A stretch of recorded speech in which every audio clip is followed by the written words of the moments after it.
Good morning.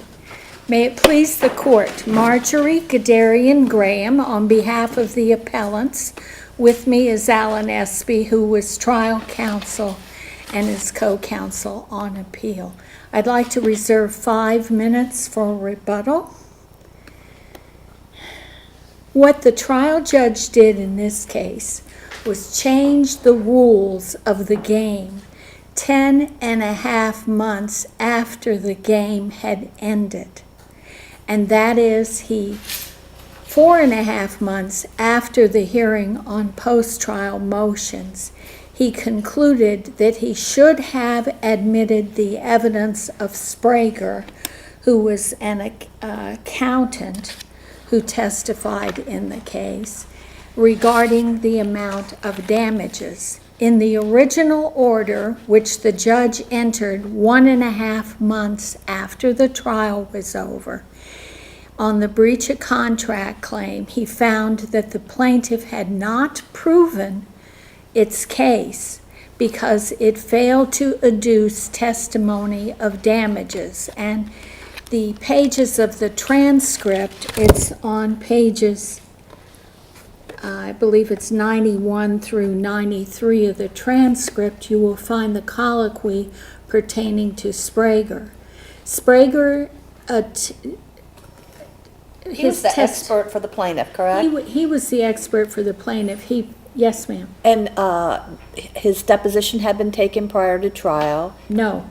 No? No. Well, somehow the plaintiff was aware, the defense was aware of certain opinions he was going to render, but not the ones he came out with at trial, correct? Because the defense lawyer, Mr. Espy, was given a copy of Sprague's report just a couple of days before trial.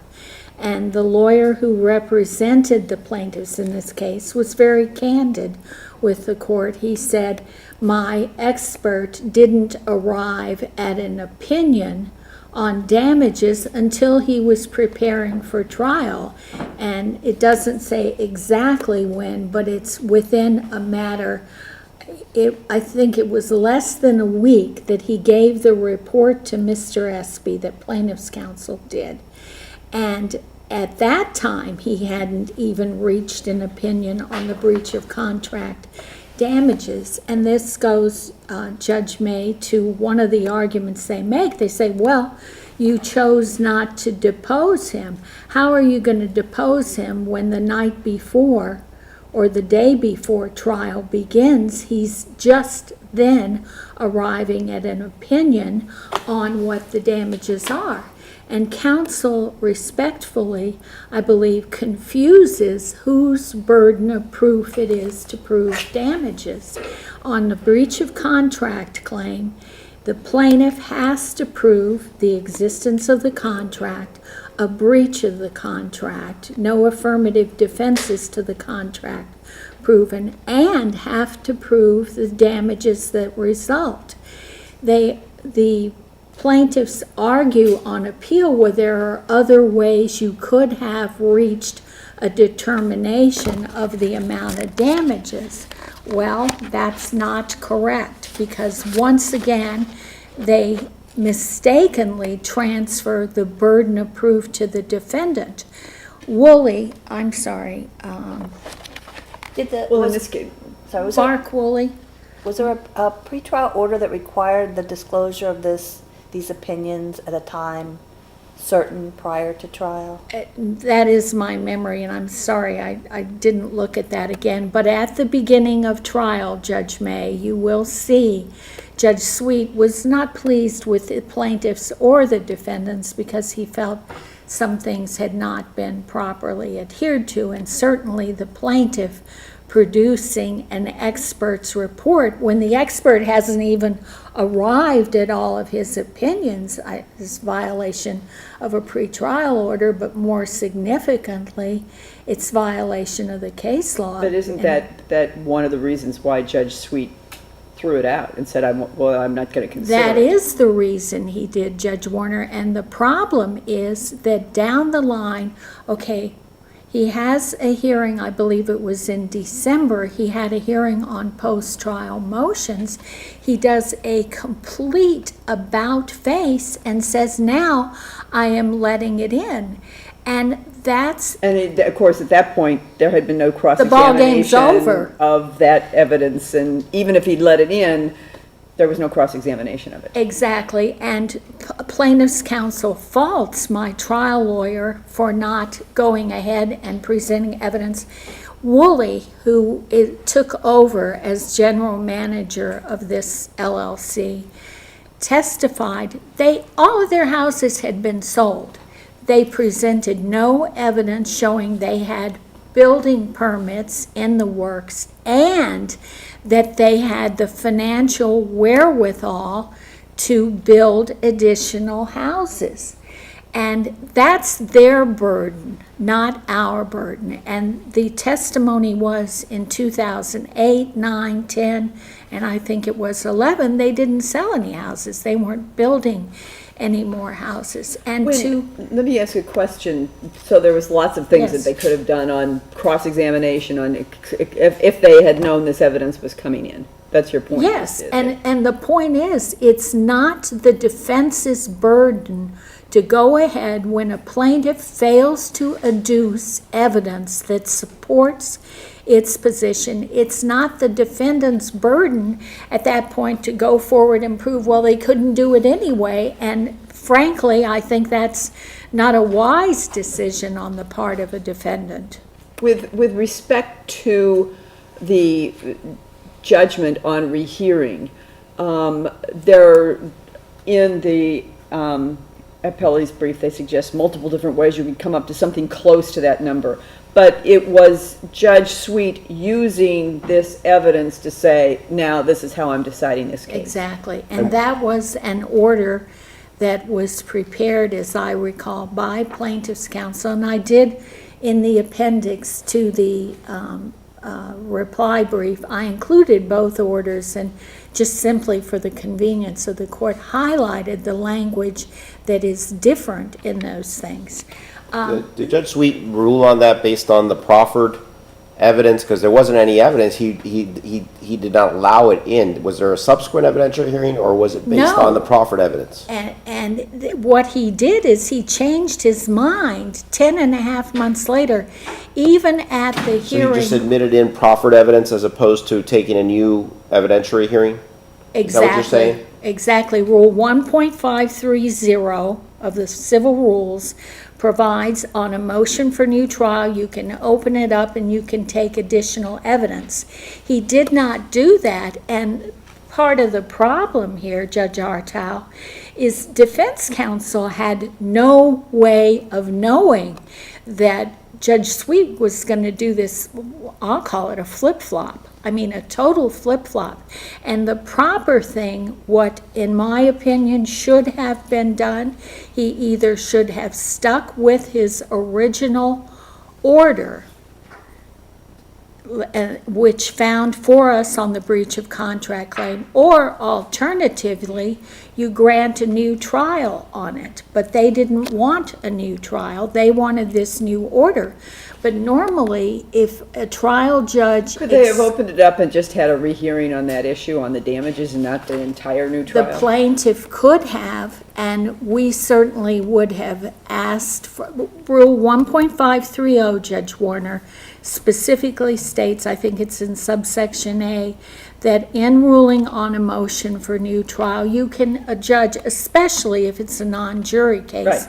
can open it up and again and take take more additional evidence. And if you're going to change the rules on me after I've packed up all my things left, and it's almost a year later, and it's 4.5 months after the hearing on post-trial motions. I mean, he didn't give any indication at the hearing on post-trial motions, which you have a copy of that transcript. It is in the record. Judge Sweet gave no indication that he was going to just do a complete reversal of himself.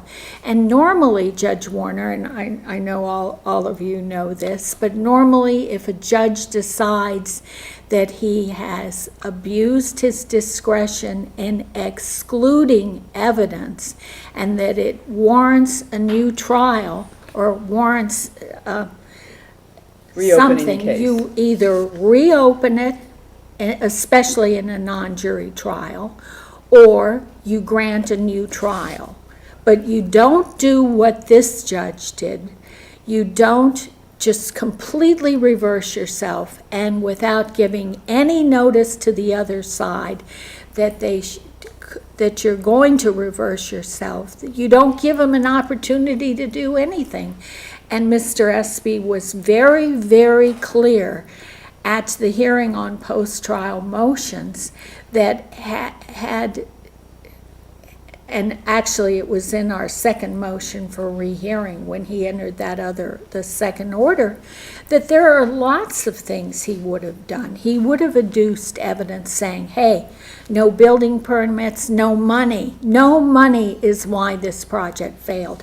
I want to spend a minute on the second and third points. Let me ask you about that. If we were to agree with you on issue 1, how does that affect issues 2 and 3? I mean, would it require Well, rescission, for example? It depends on how you go. In my request for relief, in my conclusion, asked for reinstatement of the first order, which I think is the appropriate way to go. But if you find that the judge was wrong in reversing himself, they have not taken a cross appeal, and they have not argued for an alternative form of relief, which would be a new trial on breach of contract. And it would also, I believe, have to go to the second and third issues. Absent a cross appeal, Judge May, which is what I believe should have been done by the plaintiff, or at a minimum, a request for a new trial, and they can't really request that without cross appealing, and it's totally contrary to what they argue, then respectfully, I believe the only recourse is to reinstate the first order. But how does that, I mean, there were multiple different Yes. issues here. And And the loans are the second two issues, right? The loans, yes, the loans, and again, he totally changed his ruling on that, not so much on evidence. I don't know why he changed his ruling, frankly, but in the first order, he finds, and Puckett, who was the secretary treasurer of Big Lake, Puckett knew about the loans. There are emails that detail it at length and have Puckett asking how much is owed, and Sprague, their expert, says, well, I did list them as loans, but only because they characterized them. And points 2 and 3 kind of flow together. Ferrero is not a member of this LLC. He was an employee. He was the construction. Right, so he's not bound by this, so That's if the right. operating agreement doesn't apply to him, He is there any loaned money. reason he loaned money to them and they got the benefit of it? What provision of the unjust enrichment, what did the judge find that was missing for him? Or did he just say Well, because the operating agreement said you can't loan him money, he applied it to Ferraro? I believe so, Your Honor, and their whole argument was, well, he should have known about it. Well, he's an employee. He put a mortgage on his own home to keep this project going. And there were, the fact statement, I'm sorry it's so long, but I felt like it had to be long to give you everything. This project was in trouble before Willson came into it, long before. No homeowners association, problems with the lake, with the South Florida Water Management District, with just numerous problems with it. Judge May, have I answered your question I'm about? not sure. I'm not sure I have either.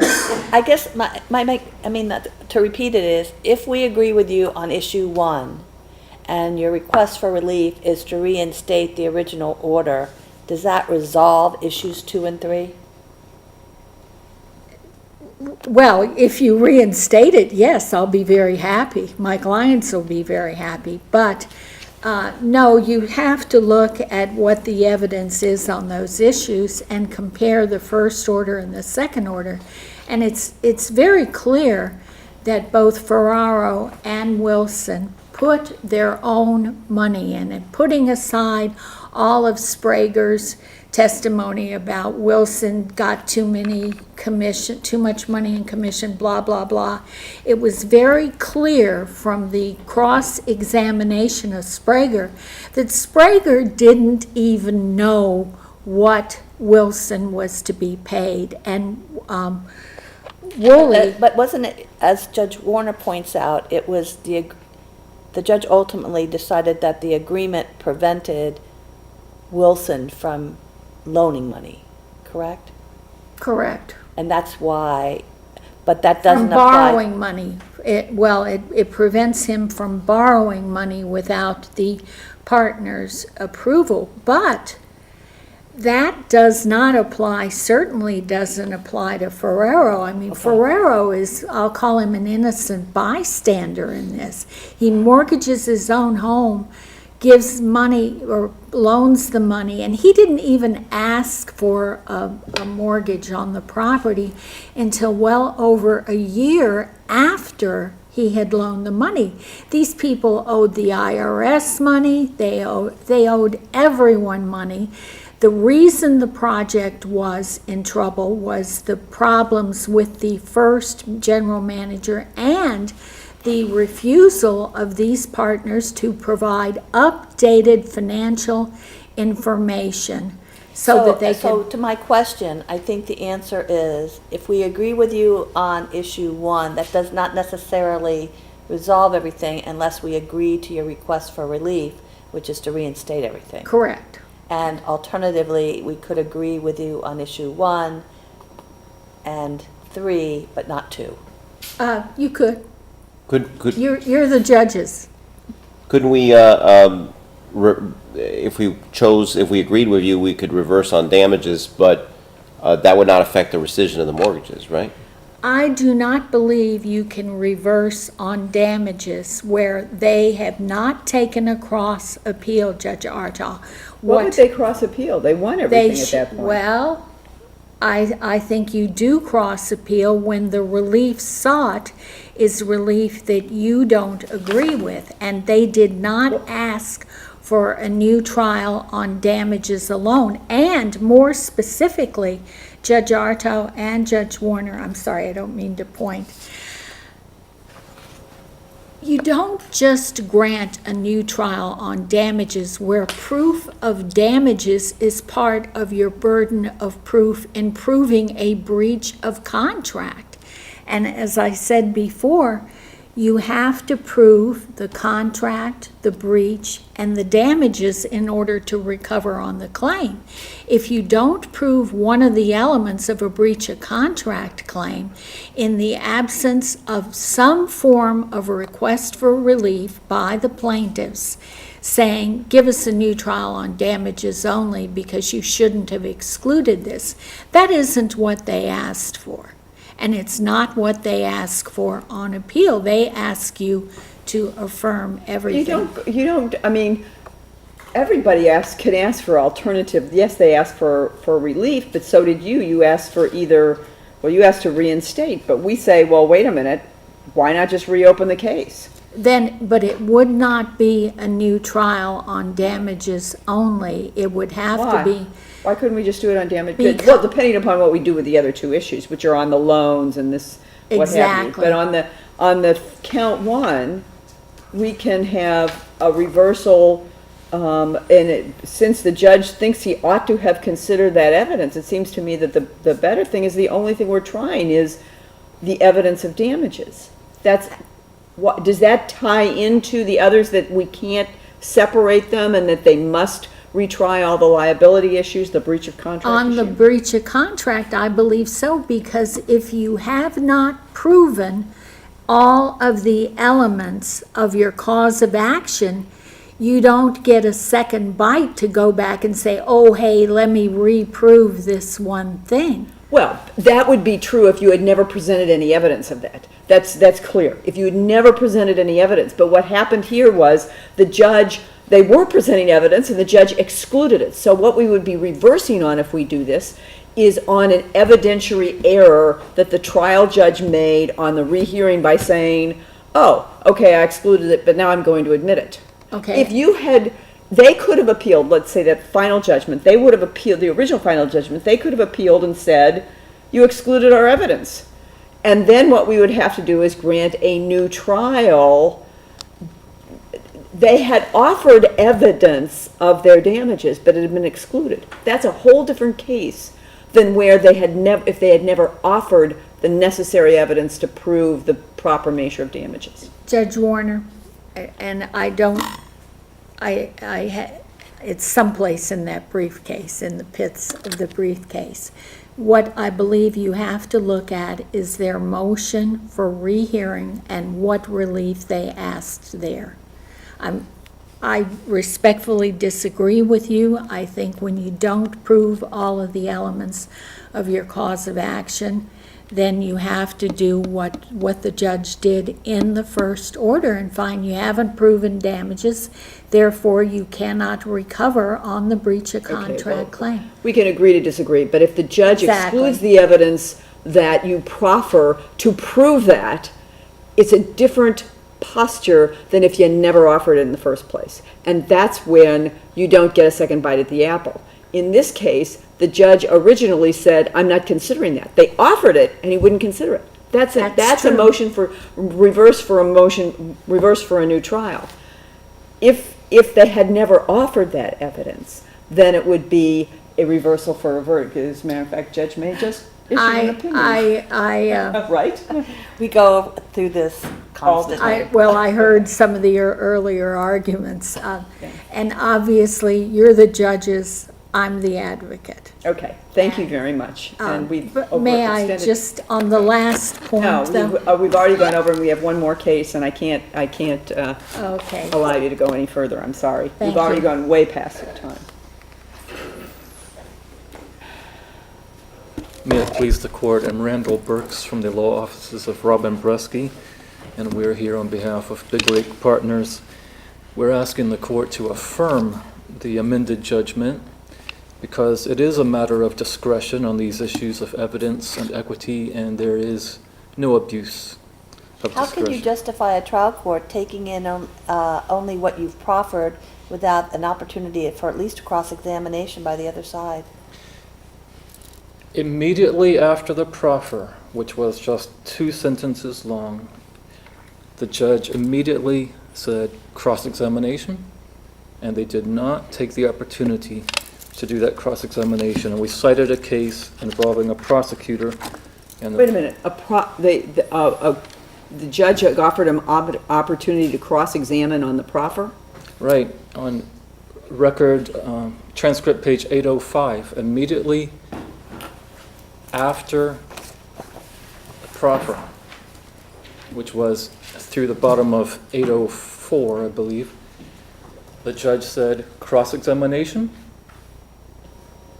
And then for the next 31 pages of transcript, Willson did conduct a cross-examination, but did not bother. Well, wait a minute,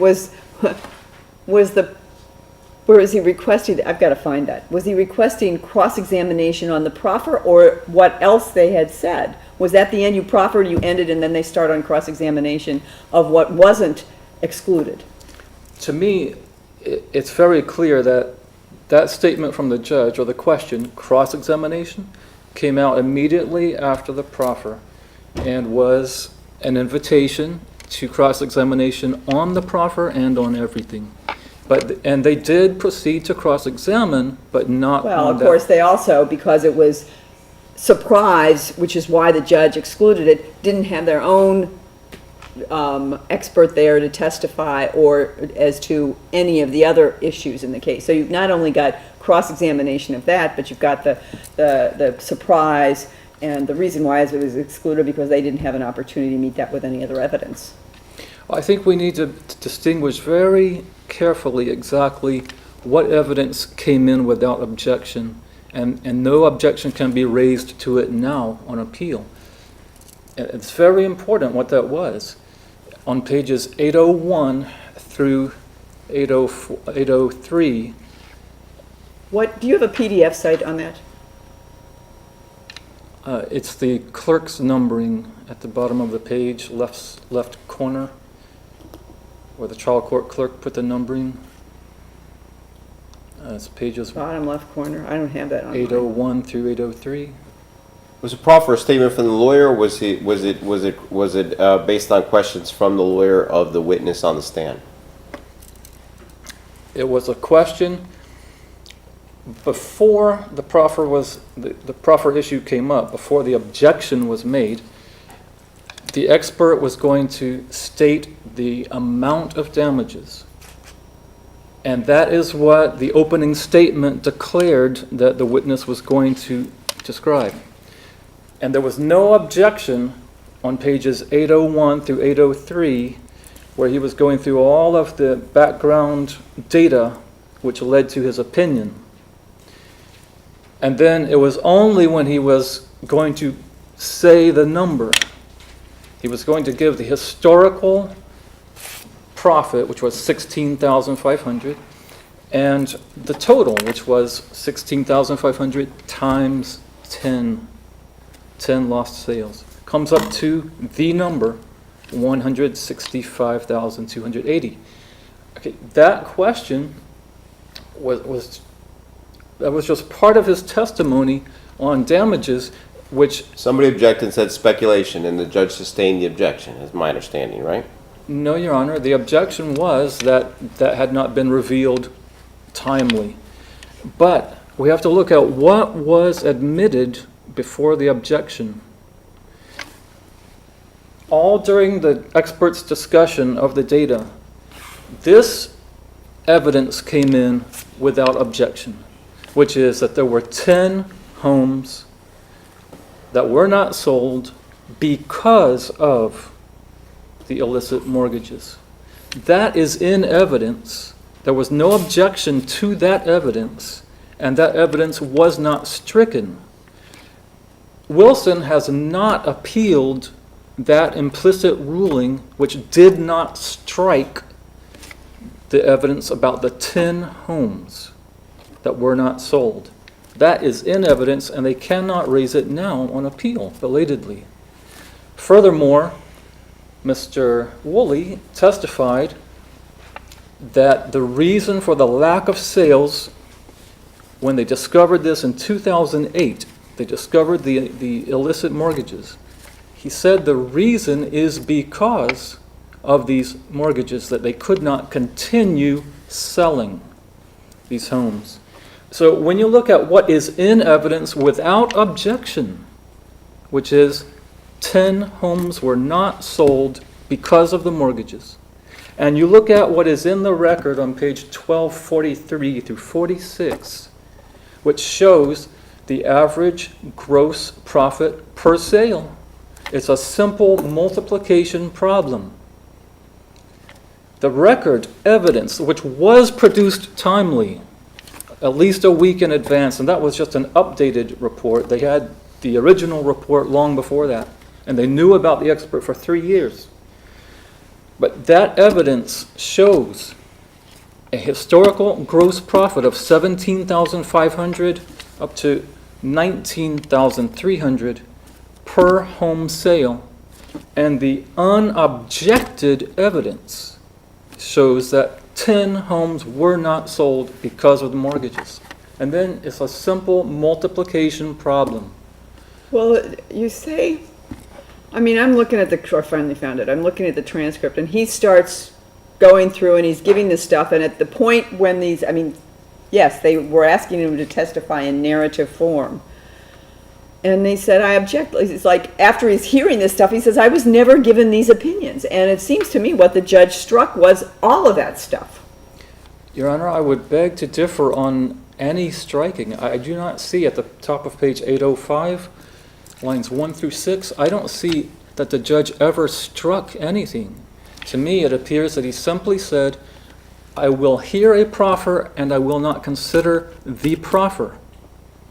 The only thing contained in that proffer was the historical gross average, 16,500, and the total, which was a multiplication of 10 times that amount, coming up to 280,000. That's the only thing that was in the proffer, and that's the only thing the judge said he would not consider.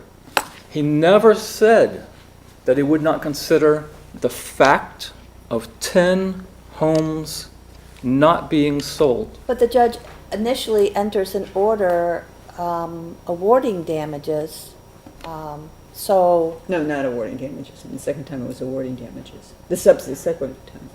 Right. Let me clarify, that is a very important point. The original judgment found in favor of Big Lake on the issue of breach of contract. It found in count 3 that there was a breach of contract. It simply did not award damages for it. But Willson cannot go now on appeal and belatedly try to attack that judgment, which did find a breach of contract. And that's what I heard in the statement right before I came up, is that it seems like they're trying to attack that original judgment which found a breach of contract. But no damages, so you don't get damages in there. Right. But there's no surprise about what the amount of damages was when you take the evidence that came in without objection, was not stricken, which is the 10 homes, and then multiply it by the amount in the written record, which they had well in advance. It was timely produced. There's no question about that. So it's not a matter of surprise. There was no blind man's bluff. Well, okay, on the proffer, though, they're asking for the 10 homes sold and the profit. You're saying the profit of the 16,052 was somewhere else on the record? The record on pages 1242 through 1246 has a list of home sales for the years 2001 through 2007, and it lists the amount of profit for each one. And all you have to do is add up those profits and divide by the number 46 sales. And that's also in the record with no objection, is a fact that there were 46 sales. So it comes up to 17,500 average profit per home. And there's a couple of pages over, there's a different chart that shows 19,300.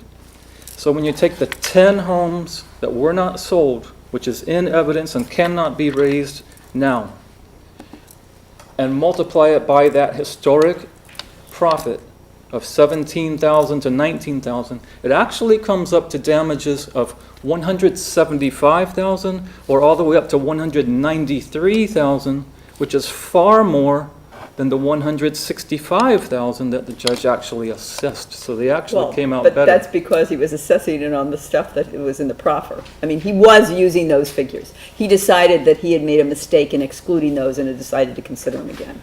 It was partly based on the proffer, Your Honor, but also looking at page 1629, which is in the amended judgment, the court specifically says that he based this also on the fact that it could be adduced from information in the record.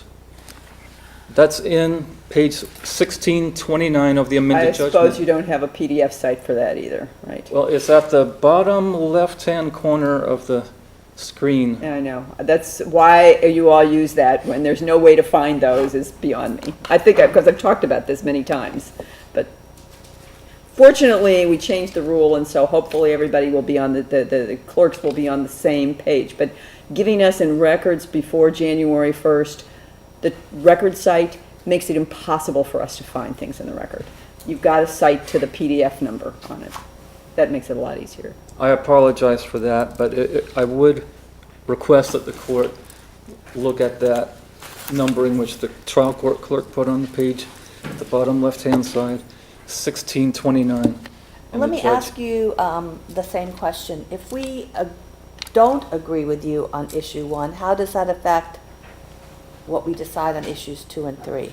It Or makes does it affect it at all? It does not affect it because there was already a finding of breach of contract that was in the original judgment, which Willson has actually asked this court to affirm or to uphold. So that's not a question. And now the only question is, were Wilson's hands unclean when he came to the court requesting this equitable remedy? And there can be no question in that same judgment, it's, 1634, I believe was the page, the court says that there was overwhelming evidence. This is a finding which cannot be disputed now unless it is clearly erroneous. And the finding is that there was overwhelming evidence of unclean hands.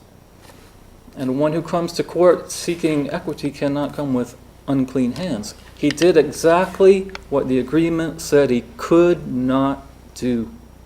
And that But is, what about for Ferraro? Ferraro wasn't bound by that agreement, and the agreement didn't apply to him at all. the judgment also specifically found that Ferrero knew or should have known that what he did was wrong. As an employee of this company who worked very closely with Willson, he was intimately involved in the Polar Air overcharges. He was intimately involved with all the construction process.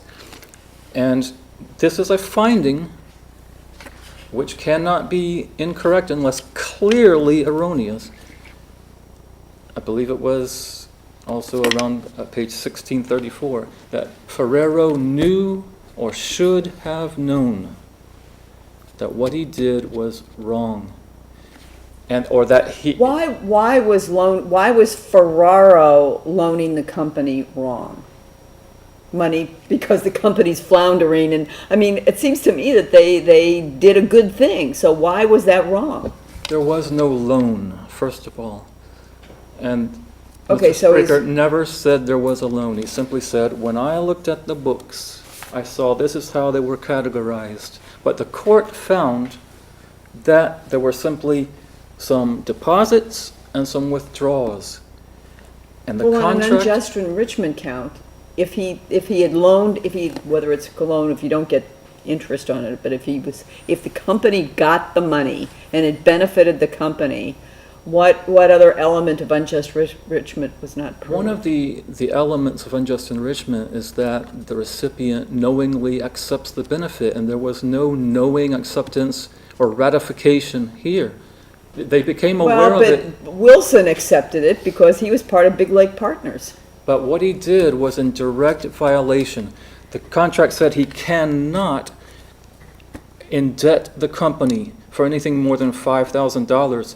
And the finding is that he specifically acted contrary to his duties and Of course, he says, responsibilities. but Ferraro, I can see where Willson, bound by the document, can do that. But Ferraro, who was not bound by the document, never has had a copy, nothing signed.